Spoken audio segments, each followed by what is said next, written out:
Morning, gorgeous. Lovely to see you out here. There's a beautiful breeze. It's a beautiful day. I'm going to show you day. There it is. Really, look at that. The sky just keeps going. I'm going to show you the sky because it's just beautiful.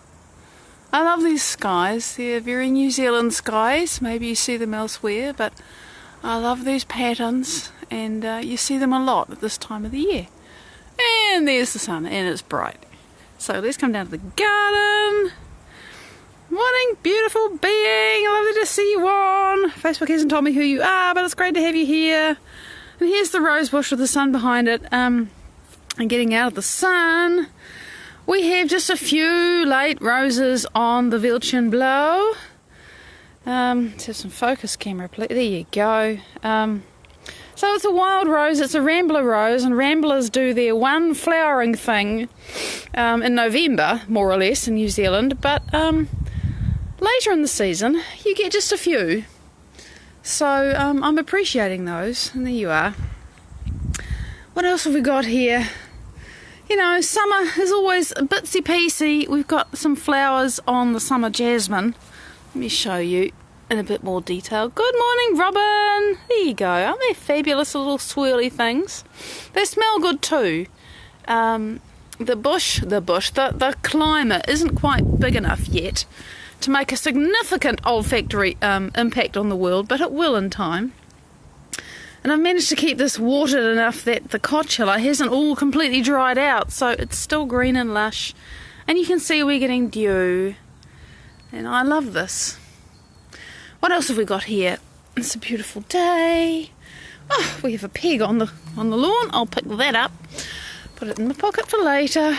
And actually, you know, the lawn, just stop for a moment to appreciate the clover, which I really enjoy, especially at this time of the day when the sun's not blazing and you can actually really see it.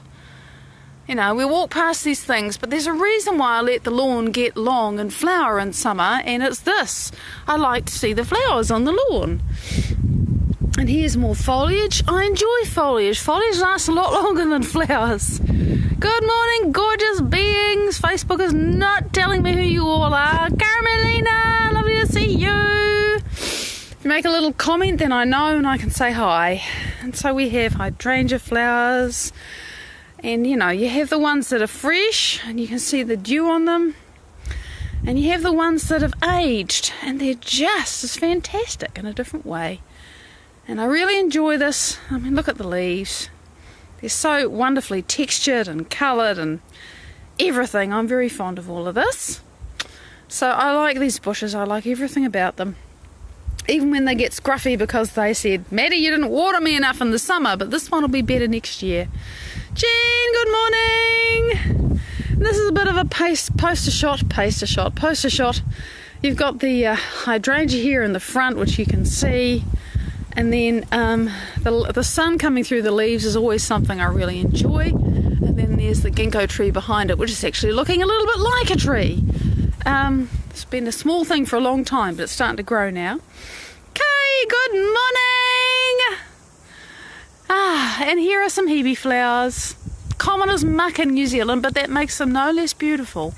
And you can see I pruned. And we have anemones thriving up here where it's so dry. I throw washing water on them from time to time and they cope. So they're very tough. So this is the morning. That's me. It is beautiful.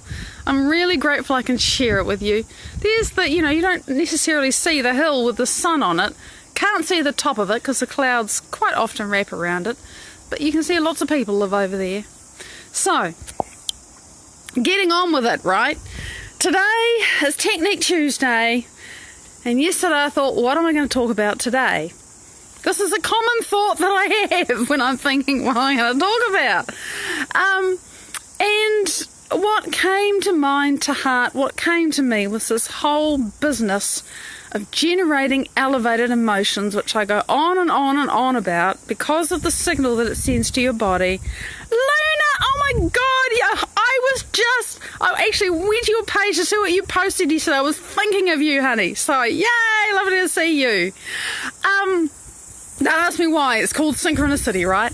So, this whole business of changing your energy and changing your emotional state, especially when you feel like shit and when feeling happy is about the furthest thing that you can possibly imagine as being even remotely possible, like go to hell, you are on Mars, I am on Pluto, what are you thinking?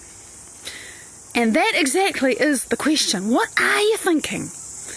Because the thought and the feeling go hand in hand, and if you're going to bootstrap yourself up out of a really bad state, first of all, it takes a massive choice to do so. Julian, greetings to you in the work quadrant. It does take a really big choice, and sometimes it's, you want me to choose something else. And remember, the reason why that's hard is because we are actually chemically addicted to our bad feelings. Carrie, good morning.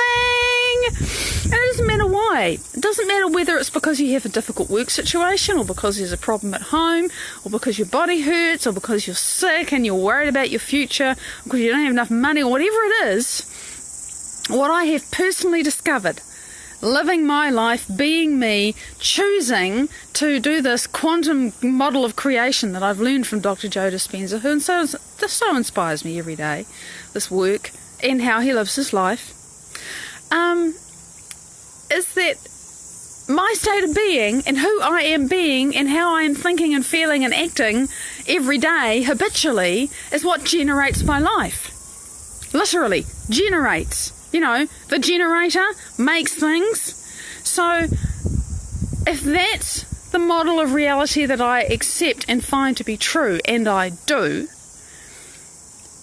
then if I am habitually inhabiting a crappy state of being, and it doesn't matter whether I've got 1,000 reasons, and they can all be good reasons why, right? That still doesn't change the fact that I'm inhabiting a crappy state of being, and as the generator of my life, I'm going to generate more crap. It's a really uncomfortable fact. And it gets even more uncomfortable when you say, okay, if that is true, because like attracts like and law of attraction, tra-la-la, I'm not talking about that today, shit, I have to change. Oh my God, how do I do that? And really, short, is it 4 words? Heart coherence, brain coherence. Doesn't matter which one you do first, doesn't matter which one you find easier, one is going to lead to the other sooner or later, but you've got to start somewhere. And for me today, I'm starting with heart coherence, because heart coherence begins and ends with generating positive feelings. And well, actually it begins with putting your attention in your heart and breathing there. But very soon after you've got your attention in your heart and started breathing through your heart, which felt really weird the first few times I tried to do it, because it was back to front. How can I breathe in and breathe in through my heart? Because I found, I was breathing in here, and when I breathe in here, then my heart feels like it's getting bigger and going out. Like, what? So I had to work that out. I had to work out how I was going to think about it.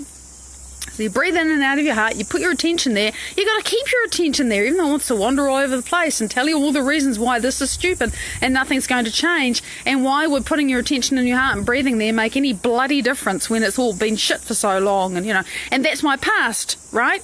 That is my past saying it's been shit forever, it's never going to change, I can't see how it's going to change, I am justified to feel this way, this is the only way I can feel, don't try to do anything different. Why? Because it's chemically unknown to me, it's neurologically unknown to me, because I'm really used to thinking and feeling the way I'm used to thinking and feeling. That's why it's so hard. So, to put my attention in the centre of my chest where my heart is, to breathe in and out of there and think, oh shit, what feeling do I want to feel?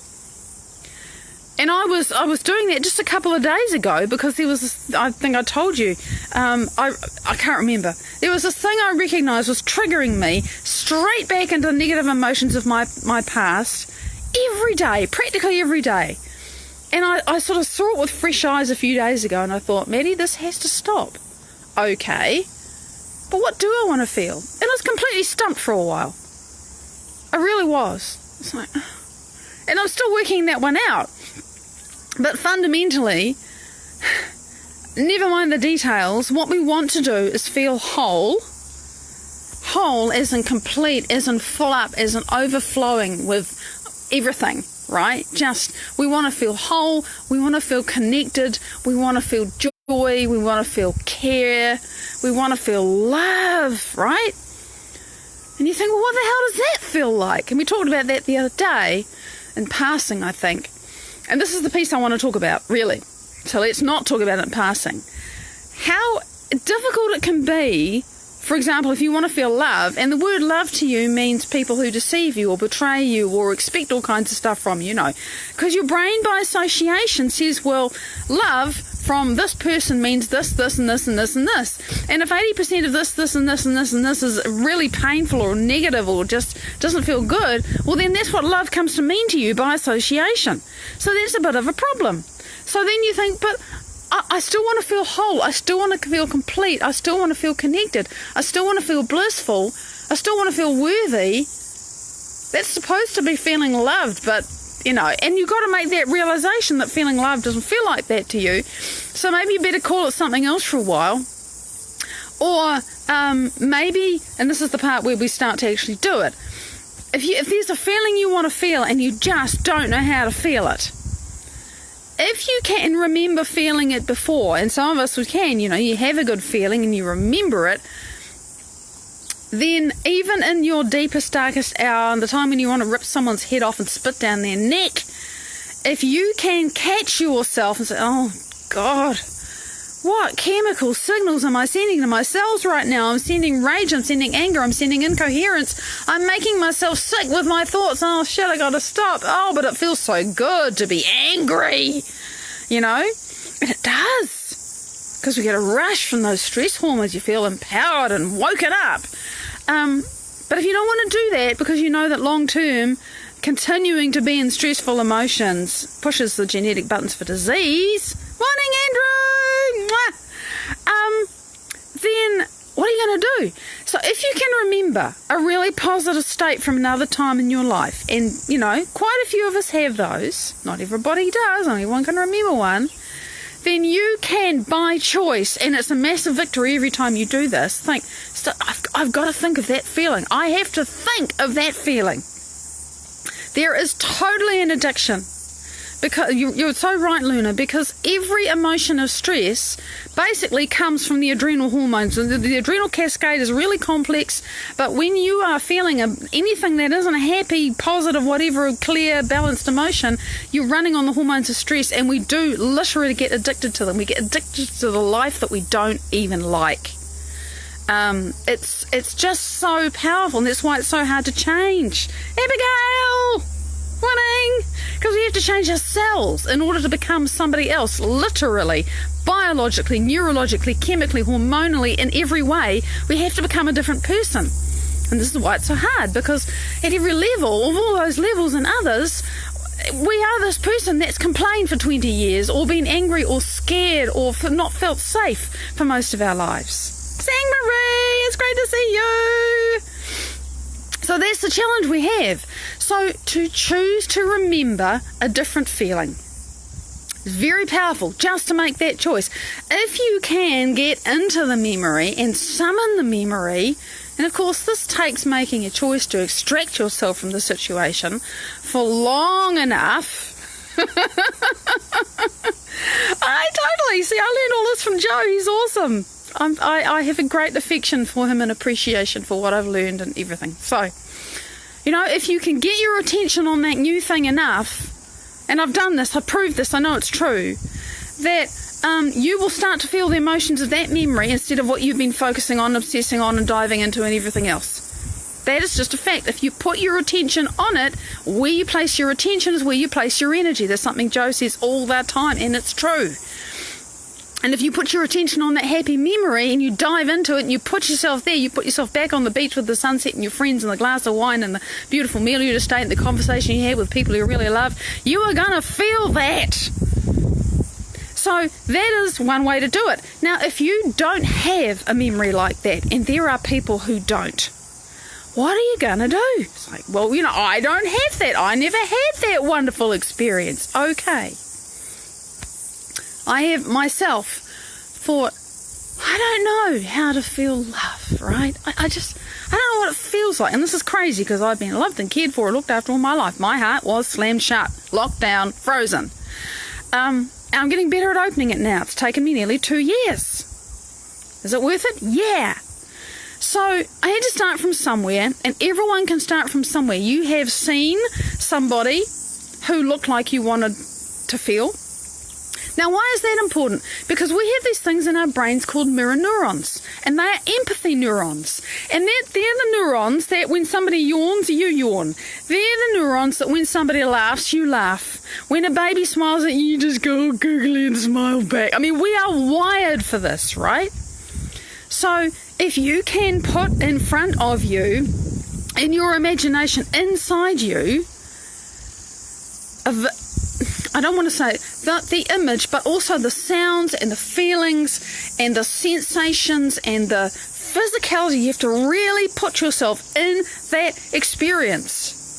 You start off by using your mirror neurons because you are looking at that person, you're empathizing with them and thinking, I wonder what that feels like. And as you do that more and you imagine yourself inside their skin having their experience, you will start to have the experience. And it's going to feel weird and strange and unfamiliar, and I talked about that yesterday because you haven't done it before. When it feels weird and strange and unfamiliar, you are making new neurological connections. And it feels weird. Heather, good morning! It's so, we have to get it up from somewhere. Now, this is something else that I just listened to Joe talk about this yesterday on a recording.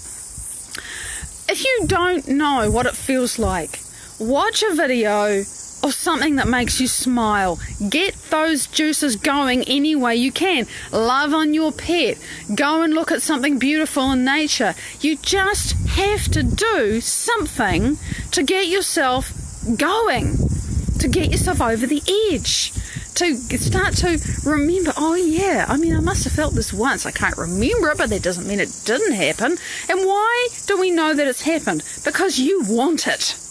If you didn't know it was there, you wouldn't desire it. It wouldn't have even occurred to you to want something unless you knew it was there, unless you'd had a taste of the mango. Music's great, yes. So and I'm going to come back to the heart now. So you come back to your heart, put your attention there, breathe in and out of there, put that creation, that imagining of how you want to feel inside your heart. Okay, because you got a picture inside your mind, but it's more than a picture. It's an imagining. It's what would it feel like to be on the beach in the warm tropical breeze with my friends. I don't know why I keep going back to this one, because it's not my dream, but I think it's many people's dream. And you hear the music that you are playing in that situation. Or you imagine yourself dancing. Or you imagine yourself with the love of your life. And you start to get familiar with the feelings of being in the situation that you desire. Or you imagine that your body feels good. And that can be really challenging when you can't remember how it is that your body feels good. But if you can remember it and practice remembering it and get more and more clear about how it is when your body feels good, or when it can do the thing that it hasn't been able to do for 3 years or however long it is, you're not just having an imagination. You are actually creating new circuits in your brains to prime your brain and body to actually make that happen. And this is science. It's a fact. This is part of how it is that people can use biofeedback to train stroke victims, stroke survivors, let me not use that word, people who've had strokes and lost movement on one side of their body. Using biofeedback, they can use the other side of the body to train the brain.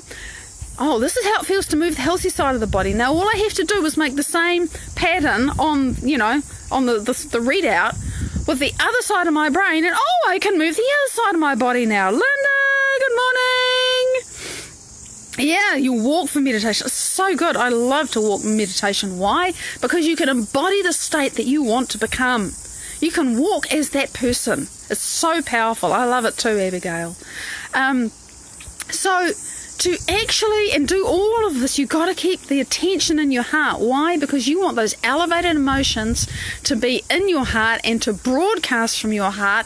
And every time you do that, it's a victory. And when you do it more and more consistently, you are sending a different signal to your body, and you are sending a different signal to the universe. You are saying, I'm no longer in a crappy state. I'm no longer a person who has a crappy life or whatever it is. I am a person who is living and feeling and breathing and being this wonderful life that I desire. But I have it, so I don't want it anymore because I got it. And it's completely different. When you realize finally that it is actually possible to inhabit the state of being that you desire, independent of everything. And it's the craziest thing, because you think, what, but I'm in pain. What, but I don't have this and I can't do that, and there's all this. I know it's possible because people have done it. And I'm learning to do it. And yeah, catching the words we say, really important. Really important. Oh my God. That word should never come out of my mouth. Because, if I truly believe that we do and have everything, we create everything by choice at some level, then the only question is, when did I make the choice? Here, this time when I can remember it, or another time when I can't. I've chosen everything. And if I take responsibility for that, then it's only a question of when I made the choice and if I can remember it or not. And having decided that, it doesn't matter. I chose it.